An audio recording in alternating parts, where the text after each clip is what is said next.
видео үзүүлж байна. Хүний оюуны чадварыг гадаад төрхөөс нь мэдэх аргууд.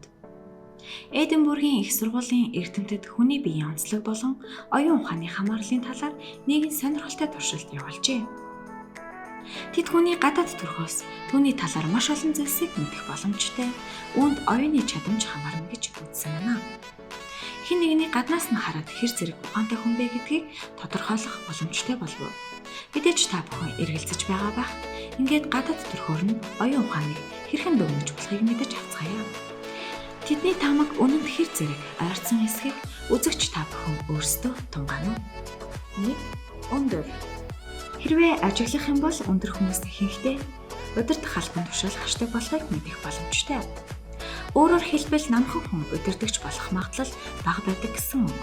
Үүнээс гадна өндөр хүмүүс мэдээлэл олохдоо гарамгай мэдлэг хоригдлуулах чадвар өндөртэй байдаг нь тэднийг илүү ухаалаг болоход нөлөөлдөг байна. Гэхдээ эрдэмтдийн энэхүү саналтай нэгдэхэд хэцүү. Жишээлбэл Наполеоны өндөр 168 см байсан ч тэрээр удирдагч байж чадсан юм.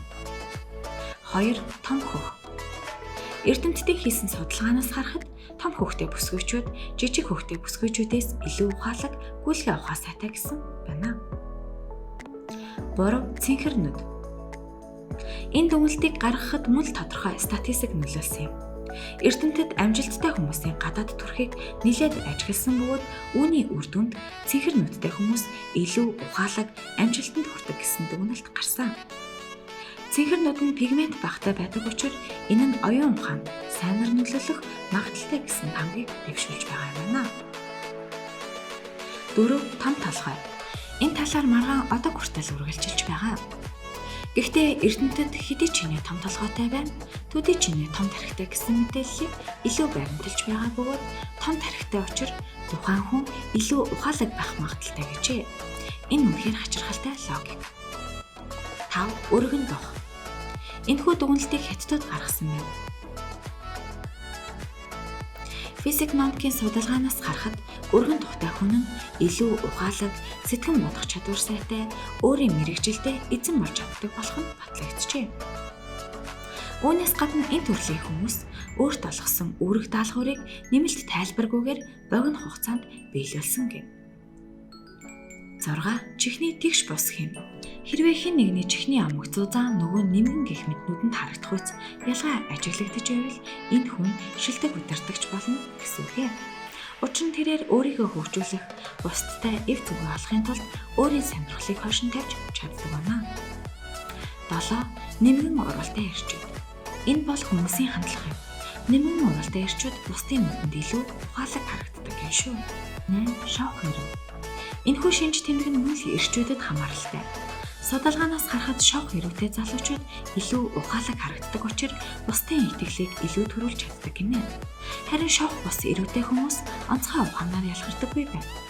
Магадгүй том урт эрүүнд хатан зөрөгтэй, тууштай байдал, зорьсондоо хүрэх тэмүүлэлтэй гих зан араншинтай холбоотой байж болох юм аа.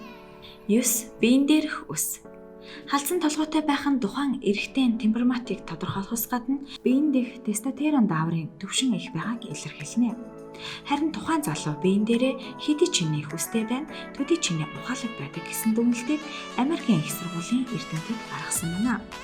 Тэдний хийсэн судалгаанаас харахад эмч оюутнууд ихэнх нь нэлээд өсөрхөг байсан гэв.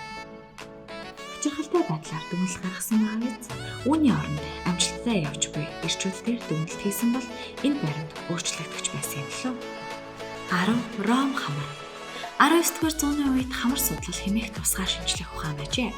Хамар судлалын шинжлэх ухаанаар бүргэд хамартай хүн илүү ухаалаг, богино хугацаанд оновчтой шийдвэр гаргаж чаддаг болох нь тогтоогдсон байна. 11. Богино долоовор хуруу.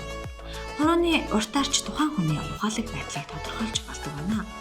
Америкийн эрдэмтэд хүүхдүүдийн судалгаанд хамруулсан бөгөөд богино долоовор хуруутай хүүхдүүд шалгалтандаа илүү амжилттай өгч байсан гэв. Харин богино долоовор хуруутай охид тооны хичээлдээ илүү авьяастай байжээ. 12. Солгой гартан. Солгой гартай хүмүүсийн баруун тархи илүү сайн хөгжсөн байжээ. Тиймээс тэд аливаа мэдээллийг маш хурдан боловсруулж чаддаг байна. 13. Элсэн цаг галбир. Махлаг эмэгтэйчүүд болон элсэн цаг галбартай бүсгүйчүүдийн дунд эрдэмтэд туршилт хийхэд элсэн цаг галбартай бүсгүйчүүд илүү ухаалаг байсан гинэ. Хилий чинээ нарийн бэлхүүстэй байж үгцэг цээж хоёрыг тусгаарлаж байна. Төдий чинээ ухаалаг байдг нь тогтоогдчихэ. 14. Дундаж жим. Уг судалгаанд эрэгтэй эмэгтэй хүмүүс оролцжээ. Эрдэмтдийн гаргасан дүгнэлтээс харахад хит их жинтэй хүмүүсийн IQ-гийн түвшин бага байсан байна. Гэхдээ хит туранхай хүмүүс ч төдийлөн ухаалаг байгаагүй байна.